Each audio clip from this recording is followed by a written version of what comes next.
Muy bien, aquí estamos. Buenos días y bienvenidos. Es día lunes con mucha buena energía y con buen ánimo para compartir nuestro programa de noticias que dura 3 horas. Uno de los más largos, mi querida Ali y Dianita, de la Televisión Nacional. Robin, Dianita, amigos televidentes, qué gusto poderlos acompañar en este día lunes, en nuestra primera emisión del Comercio TV, deseándoles una excelente semana. Nosotros vamos a empezar de inmediato con esta información. Un cafecito, tómese, porque Quito amaneció lloviendo, un aguacero pertinaz.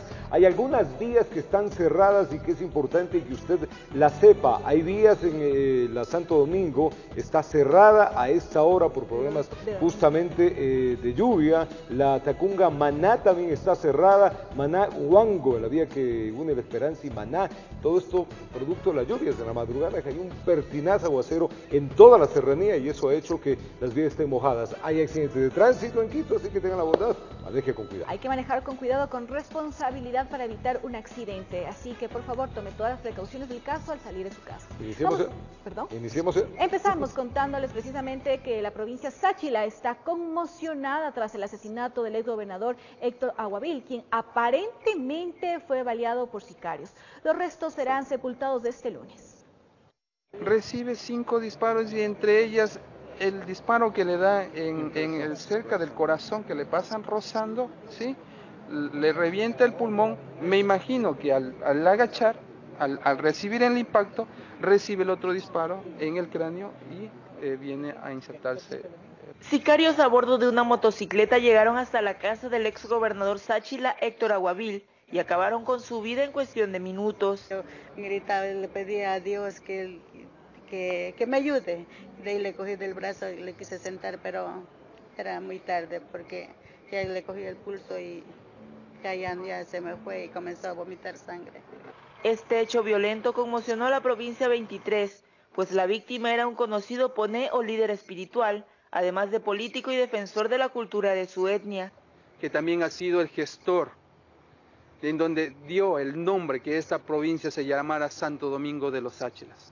De acuerdo a su sobrino, ya habían recibido amenazas de muerte e incluso puesto denuncias en la fiscalía. Sí me había comentado que le habían llamado, le habían amenazado, por eso siempre me decía, Javier, ten cuidado. ¿Cuándo fue? La familia maneja la hipótesis de que se trató de un crimen político, pues el fallecido iba a participar como candidato en las próximas elecciones. Hemos acordado con él que debería ser el candidato. Hoy acordamos para la prefectura. Fue venganza política porque a él lo que más le gustaba era la política, lo que más hablaba era la política. Autoridades locales y nacionales, incluyendo al presidente Lenín Moreno, se han solidarizado con la familia del fallecido y con la nacionalidad sáchila ante este hecho y se han comprometido en ayudar a esclarecer y dar con los autores materiales e intelectuales del asesinato. Y por ello ha enviado el equipo especializado desde Quito para que siga con esta investigación. Don Héctor Aguavil será sepultado en horas de la tarde el lunes, con los rituales de su cultura que tanto amó y defendió. Desde Santo Domingo de los Sáchilas, informó Gisela Moreira. Mucha atención, el ministro del Interior César Navas confirmó la detención de alias Charra, el principal sospechoso de la muerte del exgobernador de provincia Sáchila, Héctor Aguavil. Según el Navas, fue Carlos M., que fue capturado gracias a un operativo de la Dirección Nacional de Delitos contra la Vida, Desapariciones, Extorsiones y Secuestros de Personas, DINASET. Veamos. En la vía Babahoyo, Ventanas, un policía murió luego de que el vehículo en el que se movilizaba se impacte frontalmente contra otro carro. El conductor del otro automotor implicado resultó herido. Las autoridades iniciaron una investigación para determinar las causas del siniestro. Nunca lo pensé encontrar. Yo no lo encuentro. Mirando.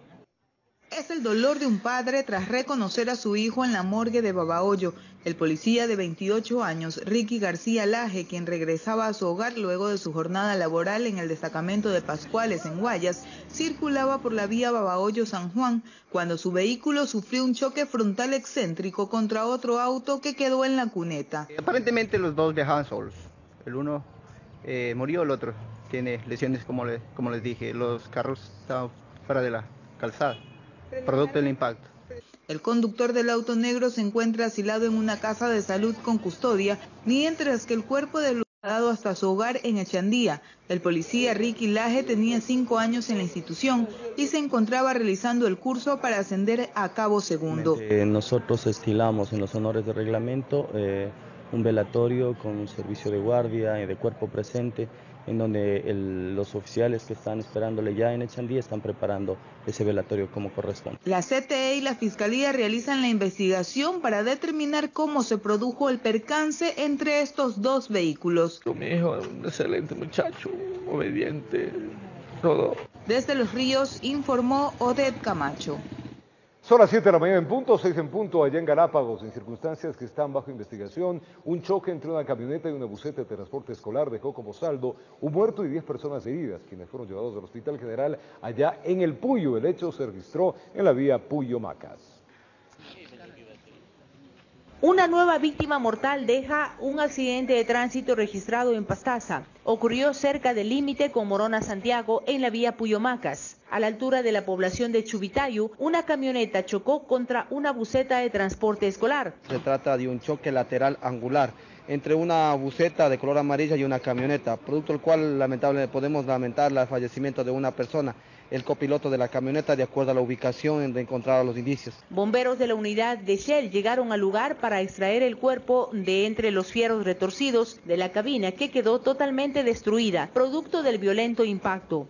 Por su parte, personal especializado de la policía realizaba las pericias necesarias para determinar las causas del trágico hecho. Además, indicios se dará de acuerdo en el proceso investigativo. Lo que se le recomienda a la ciudadanía es extremar medidas de seguridad cuando estamos enfrentando lluvia, neblina. Algunas personas que iban en la buseta tienen su versión de lo ocurrido. Dicen que el choque fue producto de que el conductor de la camioneta perdió el control del vehículo. Ignoramos la velocidad y por aquí ya casi quedamos parados y de ahí el carro viene así para acá viene y aquí se da la vuelta. Y ya viene contra nosotros. Los heridos fueron llevados al Hospital General Puyo. Entre ellos está el chofer de la camioneta, que tiene varios politraumatismos. 10 personas heridas, 5 de ellas han sido trasladadas a casas asistenciales que están con heridas un tanto graves. Las demás personas también han sido trasladadas a casas asistenciales ya con golpes para sus revisiones correspondientes. El conductor de la buseta, por su parte, se entregó a la policía. Luego del levantamiento, los restos mortales de la víctima fueron llevados a Puyo para su necropsia de ley. Desde la provincia de Pastaza, informó Carmita Argotti. Y 4 personas resultaron heridas en 2 accidentes de tránsito registrados en la vía Guayaquil-Salinas. Las autoridades investigan las causas de ambos percances. El primer percance se registró a la altura del kilómetro 30. Un bus interprovincial que iba con dirección hacia la ciudad de Guayaquil empezó a parquearse hacia un costado de la vía para permitir la bajada de un pasajero. En esos instantes se produjo un fuerte impacto por la parte trasera. Ya él se estaba ya parqueando, poniéndose lo que es al costado de la vía. Cuando en eso sentí solamente un fuerte golpe, simplemente en el momento yo perdí un poquito el conocimiento, no podía respirar, pero gracias a Dios ahí me estuvo ayudando el señor oficial de la Costa Azul. Inclusive me ayudó a bajar y venían unos rescatistas en la parte de atrás y me atendieron. A lo que llegamos al lugar del accidente pudimos contactar personas que estaban lesionadas, de las cuales pudimos trasladar 4 en las ambulancias. Presumimos que ha sido un choque por alcance, pero eso lo van a determinar las investigaciones posteriores cuando vengan los peritos a hacer su trabajo. Los 4 pasajeros del primer bus resultaron afectados, por lo que se hizo necesaria la presencia de ambulancias del Cuerpo de Bomberos de Guayaquil. Hasta el momento están estables, pero tendrán que hacer las valoraciones ya en la casa asistencial a ver cómo evoluciona. Según la información proporcionada por el agente de la Comisión de Tránsito del Ecuador, solo el primer conductor se mantuvo en el sitio, mientras el segundo abandonó el lugar de los hechos. El de la Villamil viene de Playa y la Sica viene de Santa Elena, de Salinas, provincia de Santa Elena. Varios kilómetros más adelante se produjo otro percance, esta vez entre un auto y una camioneta. Un conductor de nacionalidad ecuatoriana y el otro conductor de nacionalidad china. El del auto manifiesta que iba a realizar un giro y el conductor que venía en la camioneta no se percata del mismo y se produce el impacto. En ambos casos no se reportó la existencia de víctimas mortales. Se presume que la lluvia, sumado al exceso de velocidad, serían las causantes de este nuevo suceso, informó José Morales. En Chimborazo, 2 mujeres docentes, 2 profesoras quienes estaban desaparecidas, fueron encontradas sin vida la mañana de este día viernes. Según la Fiscalía, se habrían accidentado. El vehículo en que viajaban se precipitó unos 600 metros a un barranco. En medio de la espesa bruma, personal del GOE rescataba uno de los cuerpos de las 2 mujeres, quienes estaban desaparecidas desde el miércoles. Al parecer, habrían perdido pista en su todoterreno. Se precipitaron unos 600 metros hacia un barranco. Y bueno, efectivamente está confirmado la identificación de las 2 chicas, de igual manera restos de los vehículos que se encuentran en el camino hacia la quebrada. Acerca de la desaparición de 2 personas de sexo femenino, por lo que se coordinó, se dispuso al INACET que trate de ubicar a los cuerpos. Una vez hecho el barrido por parte de las agentes del GOE, se ha encontrado en este sector. La tragedia sucedió en el sector de Panza Redonda en el cantón Payatanga. Las 2 mujeres docentes de una escuela se presume regresaban a sus casas luego de una fiesta. Aún no se sabe qué fue lo que sucedió. El agreste terreno dificultó las tareas de rescate. Extracción del cuerpo. De igual manera, la dificultad del terreno nos obliga a tomar las medidas de seguridad del caso. Las compañeras venían a las 3:30 de la mañana. Bajaban para esta zona y una compañera blanquita, ella bajaba detrás en otro carro y le vio por el sector del Lirio, pero la sorpresa de nosotros es que debían estar ya a las 6 de la mañana en Payatanga y no llegaron nunca. Sus familiares se ahogaban en el intenso llanto mientras la lluvia caía y los rescatistas seguían extrayendo los cuerpos de las desafortunadas. A los que se encontraban desaparecidos. Son 2 personas de sexo femenino quienes presuntamente habrían estado circulando en un vehículo y habrían ido al barranco. Según el fiscal y personal del GOE, los cuerpos estaban a 160 metros. Al parecer, salieron despedidas tras el volcamiento. Es difícil el ingreso ya que tiene aproximadamente 160 metros. Lo que pudimos medir en la cuerda del primer cuerpo y el otro cuerpo a 170 metros. En medio de los gritos de los deudos, los cuerpos fueron trasladados hasta la morgue de Riobamba. En Chimborazo informó Darwin Altamirano. Un accidente de tránsito registrado en la ruta Progreso Sabana Grande causó la protesta de los habitantes de la zona, quienes solicitan la pronta ejecución de obras en esa vía de más de 20 kilómetros y que es la única para acceder al lugar.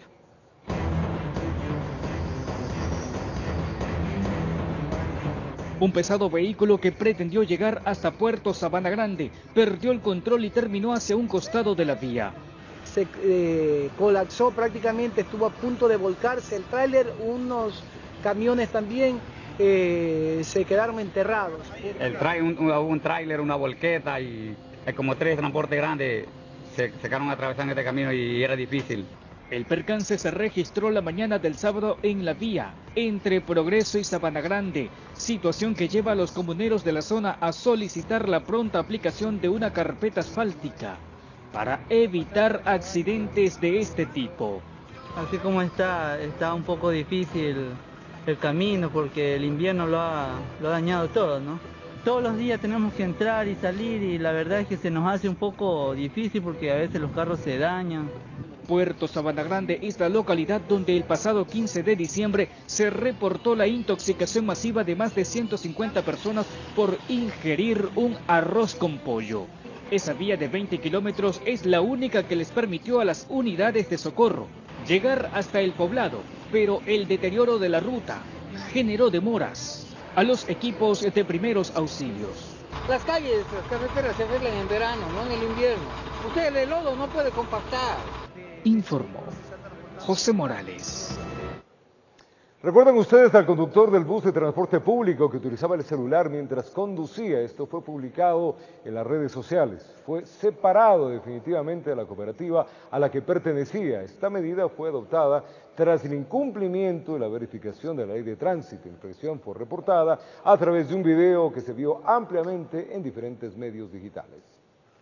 Desde hace algunos días, este video que muestra a un conductor de un bus de transporte público utilizando su teléfono mientras conduce, se viralizó en las redes sociales. Las imágenes muestran cómo el chofer baja la mirada durante varios segundos, exponiéndose y exponiendo a los usuarios del bus a sufrir un accidente en la carretera. La grave infracción de tránsito generó múltiples críticas hacia la irresponsabilidad del ciudadano y a la necesidad de endurecer las medidas de control en las vías. En nuestro país, hace cerca de 2 años, se implementó el denominado transporte seguro, mecanismo que a través de cámaras de videovigilancia monitorea la unidad para evitar siniestros y asaltos. Estas cámaras son aperturadas tanto a la cabina para el lado del conductor como para las cabinas en el lado de los pasajeros y en la parte externa del vehículo.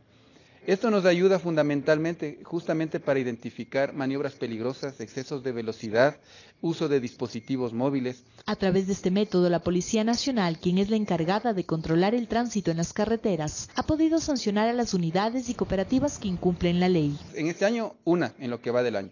Y en el año anterior fueron sancionadas 2 cooperativas. Actualmente el 70% de las flotas de transporte público que operan en el país implementaron este sistema. Sin embargo, su uso no es obligatorio. Se está trabajando con la Agencia Nacional de Tránsito primero para que se norme, para que exista una obligatoriedad en que esto se deba aportar. Por lo que la colaboración ciudadana es fundamental para evitar que el irrespeto a la norma provoque fatales accidentes. Lo que necesitamos es que nos den la placa del vehículo y en qué ruta se encuentra. Las investigaciones para sancionar al implicado en el hecho continúan. Mientras tanto, la cooperativa implicada, por medio de un comunicado oficial, informó los correctivos que tomó tras del incidente. El incumplimiento del reglamento, la inobservancia a la ley de tránsito y el poner en riesgo a los usuarios hizo que nosotros separemos definitivamente al conductor. Solicitamos las debidas disculpas a la ciudadanía, a nuestros usuarios, por ser un caso aislado. Informó Sofía Vintimilla.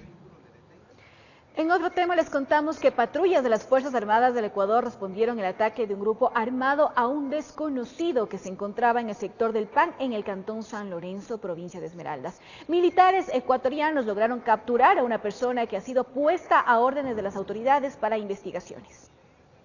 El Comando Conjunto de las Fuerzas Armadas de Ecuador, a través de un comunicado, confirmó que una patrulla militar ecuatoriana respondió a un ataque perpetrado por hombres armados. Este hecho se habría producido en el sector de El Pan del cantón esmeraldeño San Lorenzo, mientras los soldados vigilaban la zona fronteriza. Según las autoridades de las Fuerzas Armadas, mencionan que este grupo armado no ha sido identificado. El ataque habría sido reportado a las 0:30 del pasado sábado. Tras este enfrentamiento, los militares ecuatorianos habrían logrado capturar a una persona que fue entregado a las autoridades para las investigaciones del caso. Este incidente se produce después de que los ministros de Defensa y Policía de Ecuador y Colombia firmaran un nuevo acuerdo para enfrentar de manera conjunta las amenazas a la seguridad fronteriza y así adoptar medidas sobre los diferentes factores de desestabilización en esta conflictiva región, en donde operaría diferentes organizaciones criminales. Patrullas de las 3 ramas de las Fuerzas Armadas de Ecuador realizan un permanente rastreo de la zona fronteriza tras el atentado terrorista que destruyó el cuartel policial de San Lorenzo y dejó inhabitables a un centenar de viviendas del sector, informó Patricia Aldaz. La fiscal general subrogante Tania Moreno hizo pública su preocupación por la remoción de su equipo jurídico y policial. De los 10 colaboradores que pertenecían al despacho provincial, solo quedaron 3. La fiscal provincial de Pichincha y también fiscal subrogante Tania Moreno convocó a rueda de prensa para informar a la opinión pública de los recientes cambios en su despacho. Sus colaboradores directos han sido removidos, al igual que el equipo policial que lo apoyaba en las investigaciones penales. Es mi preocupación el que no me dejen trabajar como debo ser, con apoyo logístico, con talento humano, dentro de lo que es investigación y lo que es obviamente el apoyo jurídico. Moreno expresó que de los 10 funcionarios que lo apoyaban, actualmente solo cuenta con 3, incluso los cambios administrativos alcanzaron a la secretaria del despacho encargada de recibir expedientes elevados a consulta. Este rato tengo el caso Petroecuador, que es el caso del señor David Romo, que también hubo un dictamen abstentivo, y otro dictamen de lavado de la unidad de transparencia, porque es mi preocupación. Efectivamente, a mí el tiempo me da 30 días pero son expedientes voluminosos. En lo referente al equipo policial, los 26 uniformados de su confianza fueron notificados con el pase, manejaban información importante y reservada. Sí me mandaron 15 policías, pero como les decía y le expliqué al señor ministro del Interior, necesita confianza. Moreno aseguró que los cambios en el equipo se registraron a raíz que aperturó la indagación penal en contra del fiscal general Carlos Vaca Mancheno por presunto delito de peculado, cuando dirigió la denominada Comisión 30S. ¿El fiscal general logró frenar su propia investigación? Estoy denunciando los hechos, cada uno saca las propias conclusiones. A estas declaraciones del fiscal general Carlos Vaca Mancheno no emitió respuesta alguna. No hacía el Ministerio del Interior. Mediante comunicado señaló que la Fiscalía seguirá contando con el soporte de Policía Nacional y que del número de uniformados que trabajaban directamente con Moreno, 12 superaban los 2 años de permanencia y 11 no registran capacitación para el cargo y función. Por lo tanto, el pase de los policías se debe entender como una acción legal y una práctica común en la institución, de acuerdo a la ley. En Quito informó Iván Casamen. El Contralor General Subrogante Pablo Celi presentó ante la Fiscalía General del Estado una queja por el dictamen abstentivo a favor del exgerente de Petroecuador, Carlos Pareja Llanuselli. Según Celi, el dictamen desconoce el trabajo de los auditores de la Contraloría. El documento presentado por el Contralor Pablo Celi objetaría de manera sustentada el dictamen abstentivo de la fiscal Elba Garzón a favor del exgerente de Petroecuador, Carlos Pareja Llanuselli. Llanuselli era investigado por peculado junto con el exgerente de refinación, Diego Tapia. El Grupo Vivar, desde hace 8 meses, ha venido trabajando en un intento de configurar una acusación. El Contralor General habría entregado también otro documento en el que se expone un supuesto intento de acusación penal en contra de los auditores de la Contraloría que llevaron adelante el informe. Contra la jefe de equipo y contra la directora de auditoría que llevaron adelante esta acción de control. He solicitado al fiscal general el archivo inmediato de esta denuncia. Según Celi, es absolutamente evidente que se trata de eludir las acciones de control, amedrentar a las autoridades y generar confusión a la ciudadanía, informó Javier Rosero. Un trabajo a contrarreloj es el que tendría que cumplir la Comisión Ocasional de la Asamblea Nacional, creada para tratar los 2 proyectos de ley referentes a las preguntas 3 y 6, esto de la consulta popular y también del referéndum. Veamos. El pasado 16 de febrero, el presidente de la República, Lenín Moreno, envió a la Asamblea Nacional 2 proyectos de ley derivados de la consulta popular y referendo. Los proyectos son la ley reformatoria de la Ley de Participación Ciudadana sobre la reestructuración del Consejo de Participación Ciudadana y Control Social y la ley derogatoria de la Ley de Plusvalía, que tiene que ver con las preguntas 3 y 6 respectivamente. Para tratar estos 2 temas, la Asamblea Nacional creó una comisión ocasional. Entre los miembros está Fernando Burbano, quien explicó cuál es el tratamiento que se le dará a la ley reformatoria del Consejo de Participación Ciudadana tras abocar conocimiento. En la ley anterior no había elección popular, se hacía a través de un concurso de méritos de oposición. Hoy, al introducirse las elecciones, hay que reformar esa ley. La comisión ocasional, en un plazo de 45 días, deberá reformar la ley para que los miembros del Consejo de Participación Ciudadana y Control Social puedan ser electos a través del voto popular. Pero la ley solo la podemos reformar un año antes de las elecciones. Entonces, por eso es que tenemos que aprobar la reforma de la ley hasta el 15 de marzo. Una vez aprobada la reforma a la ley, el Consejo Nacional Electoral llama a concurso de méritos y oposición, y entre los más puntuados la ciudadanía elegirá a los miembros del Consejo de Participación Ciudadana en las elecciones seccionales del 2019. Estos candidatos, que serán alrededor de 28, 24 entre los más puntuados y 4 que serán o corresponderán a aquellos que estén que tengan condiciones de pueblos, de nacionalidades. Entonces se somete este grupo a la votación del pueblo ecuatoriano. Los ecuatorianos eligen de entre este grupo a 7 consejeros. Por ahora, la Asamblea Nacional estaría a la espera de las ternas que el primer mandatario tiene que enviar para que los legisladores elijan a los miembros del Consejo Transitorio. Las ternas que envía el presidente, aprueba la Asamblea, el día que se los nombra, se los posesiona la Asamblea y entran en funciones. Con respecto a la derogación de la denominada Ley de Plusvalía, mencionó que es un proyecto económico urgente que deberá ser tramitado en 30 días o entrará en vigencia por el Ministerio de la Ley una vez superado ese plazo. Es una ley de artículo único. Es un artículo que deroga toda la ley de plusvalía, tal como se aprobó en la consulta popular, así que ahí no tendremos ningún inconveniente. Informó Patricia Aldaz. Rostros conocidos se pueden observar en la lista de nombres que proponen diferentes sectores como candidatos para la conformación del Consejo de Participación Ciudadana y Control Social Transitorio. La última palabra sobre la conformación de las ternas la tiene el presidente Lenín Moreno. Manuela Gallegos fue secretaria de Pueblos en el gobierno de Rafael Correa. Además perteneció al buró político de Alianza País, de donde más tarde se separó. Esta vez quiere llegar al Consejo de Participación Ciudadana y Control Social Transitorio, en donde pretende aplicar correctivos. Que desgraciadamente fue cooptado por un poder al que no le pertenecía, pero que ahora se abren, nuevamente las puertas para que podamos construirlo desde lo más amplio. Solanda Goyes, actual suplente del Consejo Nacional Electoral, también fue presentada como postulante por Somos Vanguardia. La suplencia no es un cargo público, la suplencia es una tentativa de tener un cargo público frente a la posibilidad de que haya una titular vacante. A mí me correspondería ser titular, pero no ha querido así el sistema institucional actual que sea.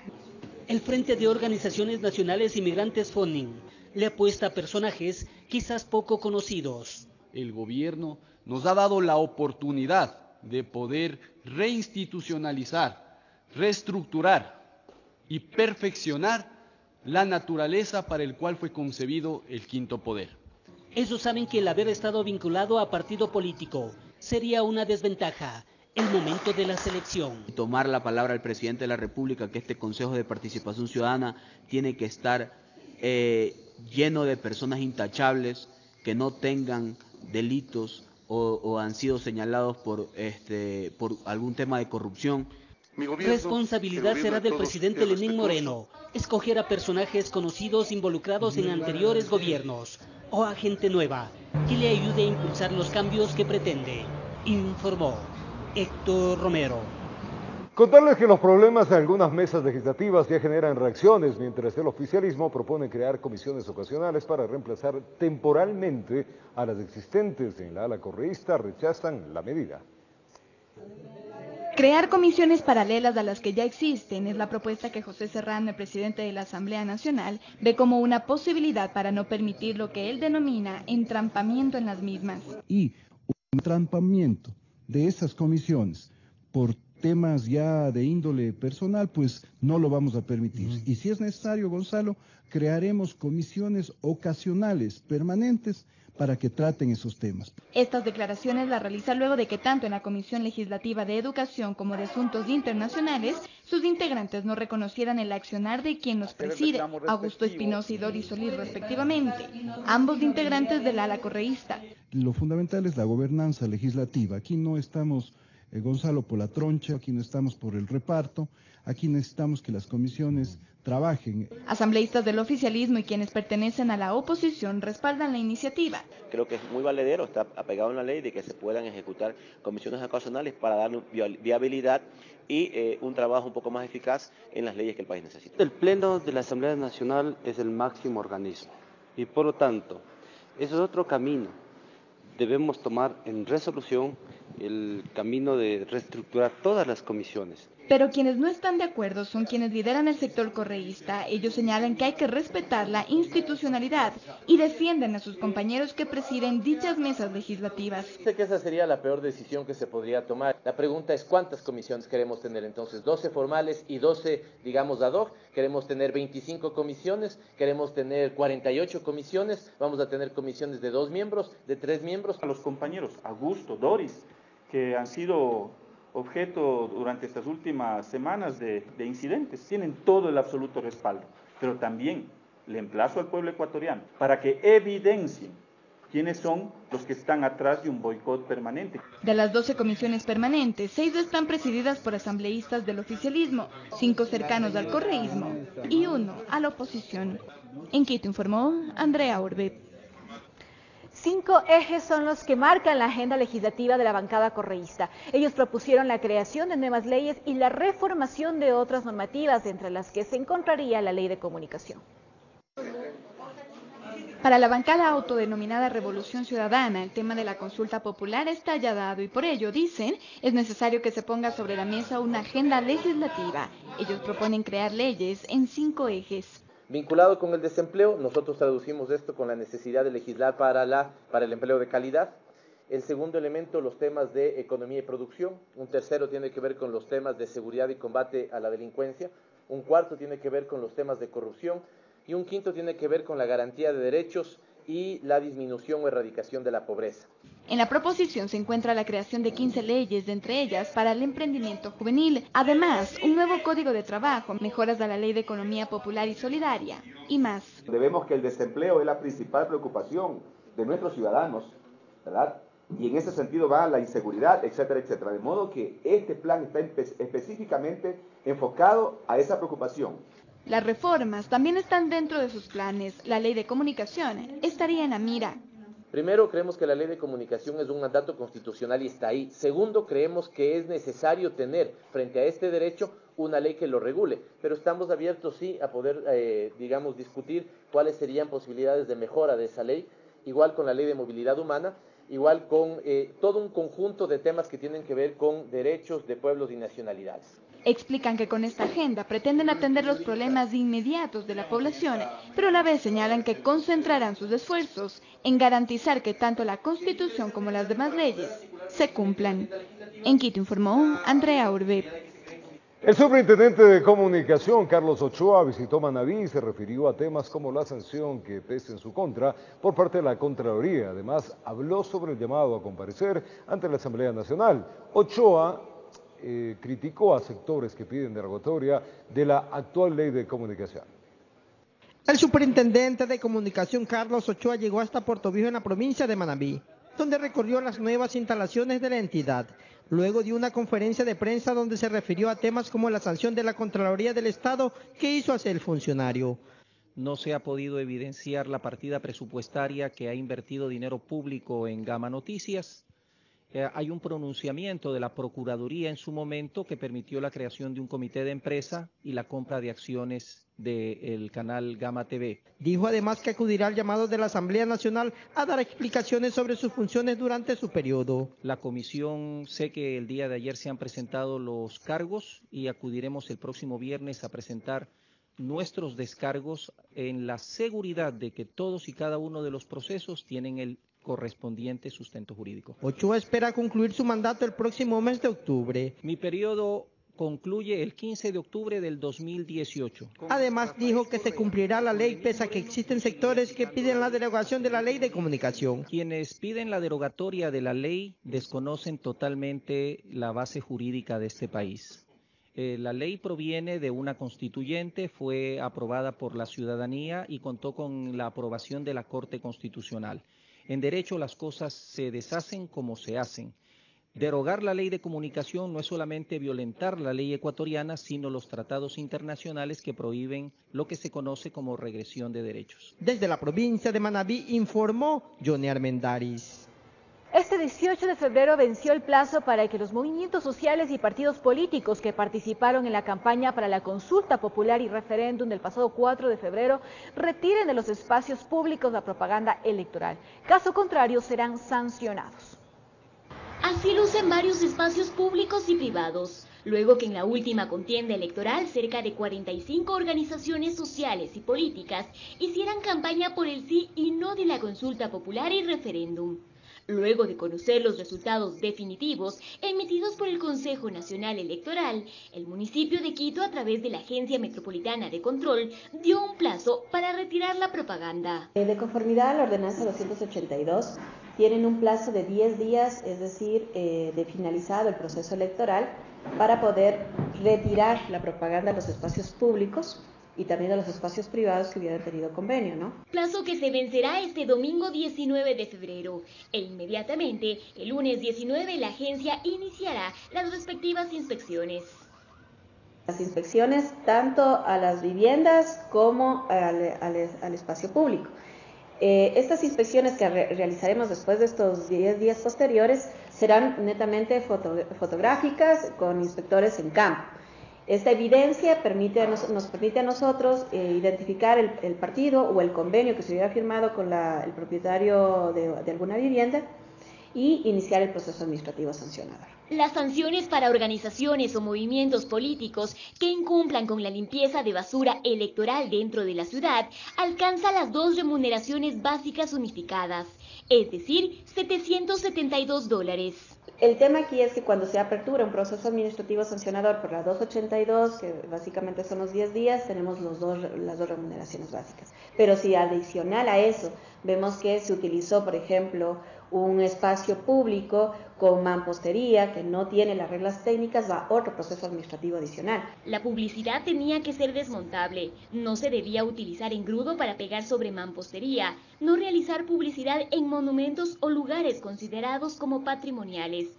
Esas son algunas de las normas técnicas que debieron cumplir todos quienes promovieron la campaña de la consulta popular y referéndum.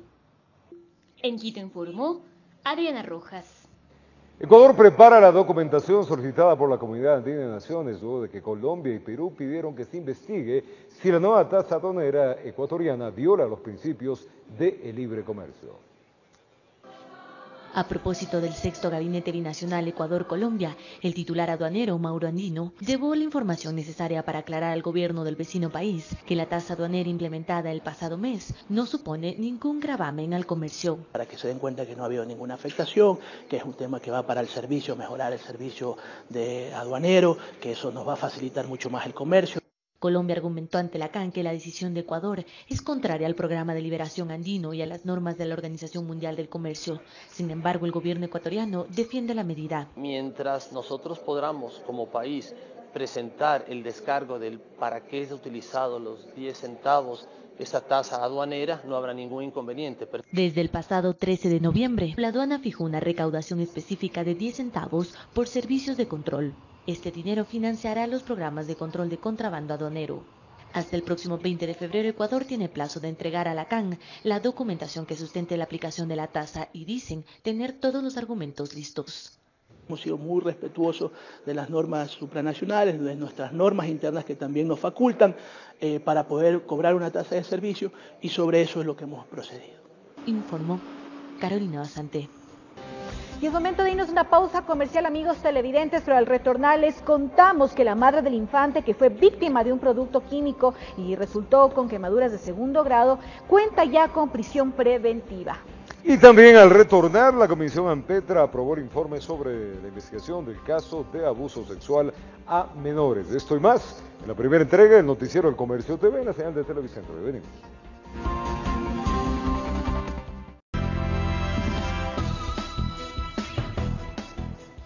Gracias por continuar con nosotros. Les contamos que 10 personas fueron capturadas por la policía en Manabí durante un operativo que permitió la desarticulación de 2 presuntas bandas delictivas dedicadas al préstamo de dinero ilegal y a la extorsión.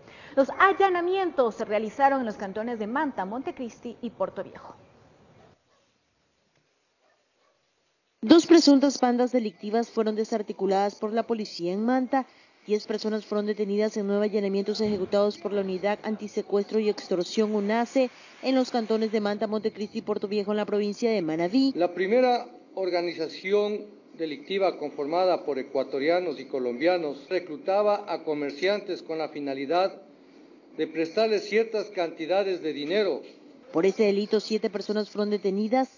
Según la policía, después de concretar los préstamos, exigían cantidades desde los $32.000 en adelante. Y de hecho ya se inició un proceso penal en contra de ellas por su presunta participación en el delito de usura. La otra presunta organización delictiva estaba liderada por 3 personas que intentaron extorsionar a empresarios de una compañía procesadora de pescado.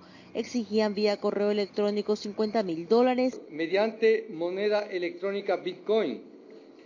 Este dinero sería a cambio de no difundir varios videos de la labor interna que desarrollaban en las empresas. Entre las evidencias, las autoridades incautaron información de los prestamistas y sus clientes, además de dinero en efectivo. Alrededor de $9.500, en otro bien inmueble $1.500 y en otro más de $1.000. encontrando adicional a aquello, conjuntamente con esas cantidades, sendas libretas en donde se encontraban apuntadas nombres de diferentes personas de diferentes sexos y a los lados de ellas cantidades de dinero. Con cámaras de Eduardo García desde Manta, provincia de Manabí, informó Wendy Delgado. 3 personas murieron en un accidente de tránsito registrado en la madrugada del sur, allá en el sur de Guayaquil. Las víctimas mortales se movilizaban en un auto que fue impactado por otro vehículo, cuyo conductor se encontraba aparentemente en estado etílico.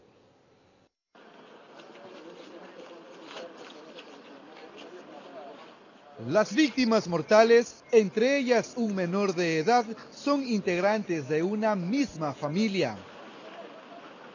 Según testigos, se movilizaban en este vehículo cuando de repente fueron impactados por este otro automotor. Hablamos de un niño fallecido. La señora, la chica, y yo creo que 2 bebés se llevaron grave, creo que uno ya estaba por fallecer. 3 personas han fallecido, entre ellas un menor de edad.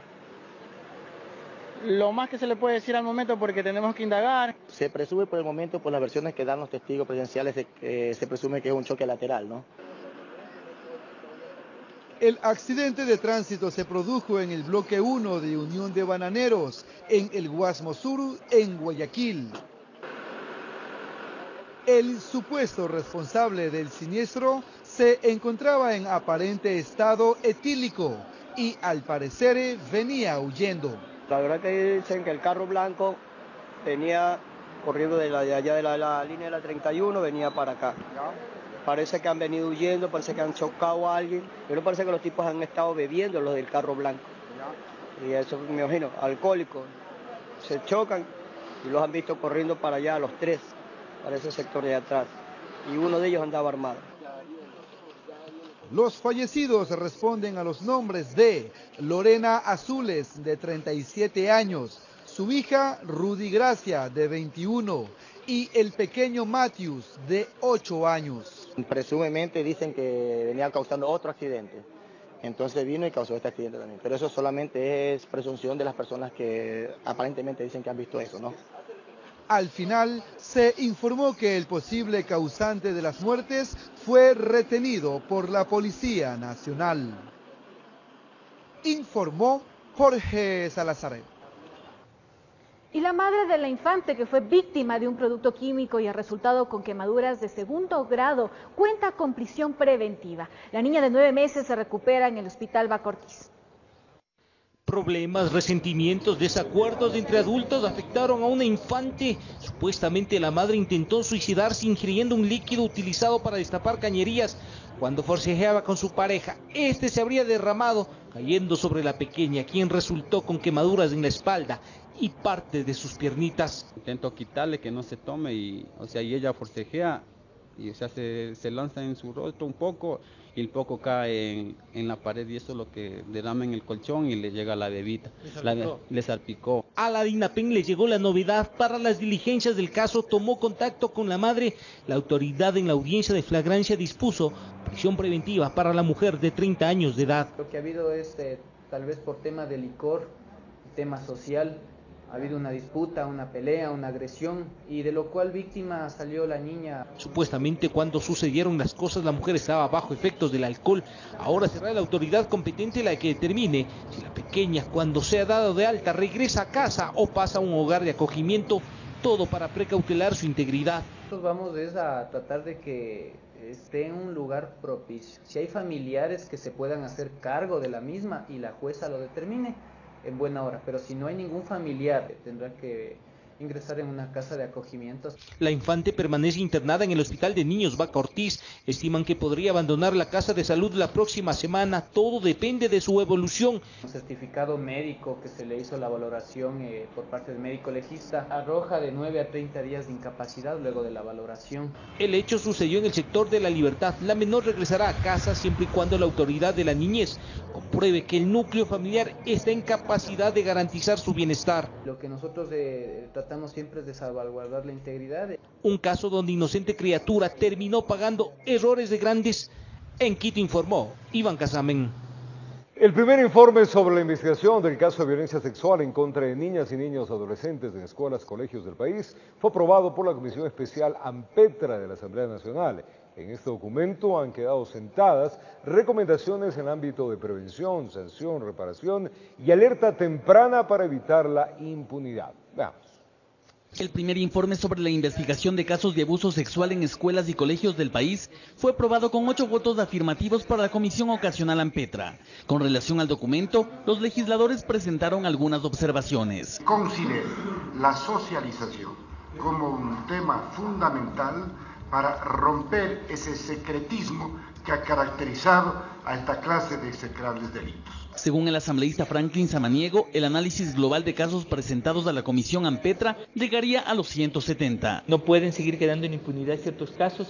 Hay el 30% de los casos denunciados que llegan a sentencia, el resto no. Entonces son retos que nos hemos planteado. Además, se dijo que actualmente se ejecuta un trabajo de mesas interinstitucionales para que exista una visión holística de esta realidad. El día de hoy he lanzado como moción de que se requiera la información y la comparecencia de las autoridades que conforman o encabezan las mesas, principalmente el Ministerio de Justicia, el Consejo de la Judicatura. El informe habría determinado que las diferentes instituciones a nivel ministerial, distrital y educativas habrían omitido las denuncias sobre delitos sexuales. Por ejemplo, AMPETRA, sabemos quién es el director, quién estuvo a cargo, en ese entonces quién estaba a cargo de la dirección distrital. Sobre este caso, la representante de familiares y víctimas del caso AMPETRA dijo sentirse satisfecha por el trabajo desarrollado por la comisión. Por fin se ha establecido responsabilidades a los directivos de esta institución privada. Si bien los ejes en los que se enfoca el informe están relacionados con la prevención, detención, reparación y alerta temprana para evitar la impunidad, hay un pedido de parte de los familiares de los menores víctimas de abuso sexual para que se cree una institución especial que vele por los derechos de niñas, niños y adolescentes, informó Javier Rosero. En el Complejo Judicial del Sur, ubicado en la capital, se desarrolló la audiencia preparatoria de juicio en contra de un docente que presuntamente habría incurrido en un delito de abuso sexual en contra de una menor de edad. En las afueras de esta dependencia se encontraban familiares y amigos del acusado. Ellos llevaban globos blancos y pancartas solicitando la liberación del acusado. El implicado se encuentra detenido desde el 16 de octubre del 2017. En la audiencia se procedió a recoger todas las pruebas solicitadas por el fiscal con el fin de determinar la situación jurídica del detenido.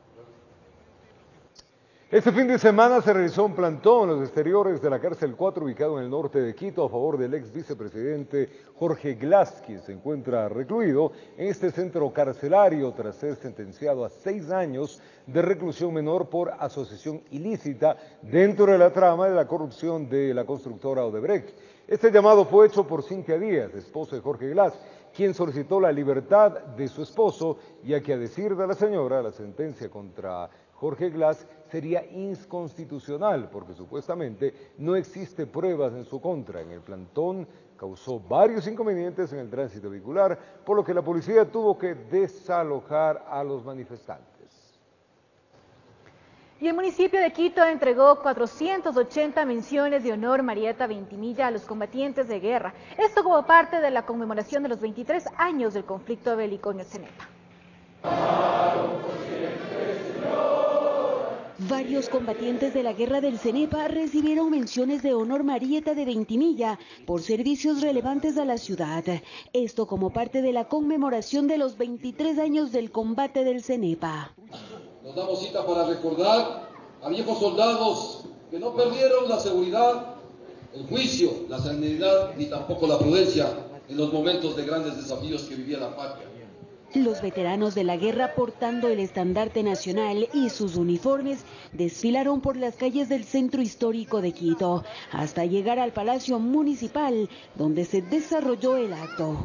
La victoria de Cenepa no es un suceso nada más, es un proceso, un acumulado de acciones, de esfuerzos, de trabajo diario, tesonero, con un objetivo claro: la soberanía nacional, la integridad territorial.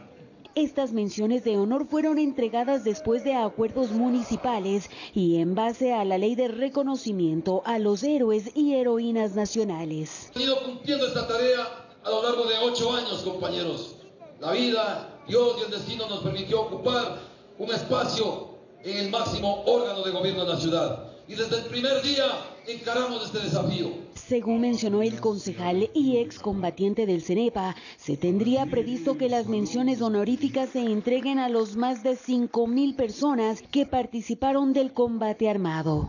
Hemos llegado a cerca de 2.800 excombatientes. Nos falta todavía cerca de 2.500. No descansaremos hasta el último día que sirvamos a la ciudad de convocar, reconocer y condecorar a los héroes del CENEPA. Para este acto conmemorativo llegaron combatientes de varias provincias del país. Informó Patricia Aldaz.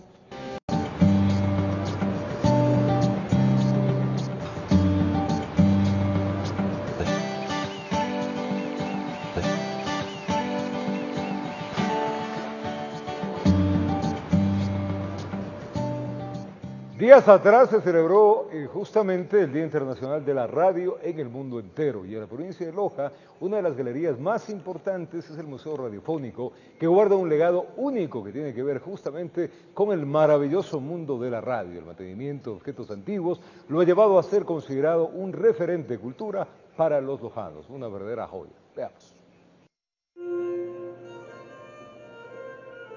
Loja cuenta con un museo radiofónico en donde podemos observar objetos que se utilizaban hace varios años atrás en la radio. En este caso, Radio Luz y Vida muestra al público un museo donde se puede encontrar variedad, discos de acetato, equipos, transmisores, receptores desde 1970, reliquias indumentarias del padre Julián Lorente y muchas cosas más. Bueno, el museo nace, yo creo que desde los inicios de la radio, las hermanas que han pasado por las diferentes administraciones fueron guardando poco a poco, conservando todos los equipos que ustedes pueden apreciar aquí, porque tenemos equipos desde los inicios de la radio del año 1967 hasta la actualidad, pues tenemos una muy buena cantidad de equipos. El museo, con el nombre del padre Julián Lorente, sería uno de los primeros museos radiofónicos constituidos en el Ecuador.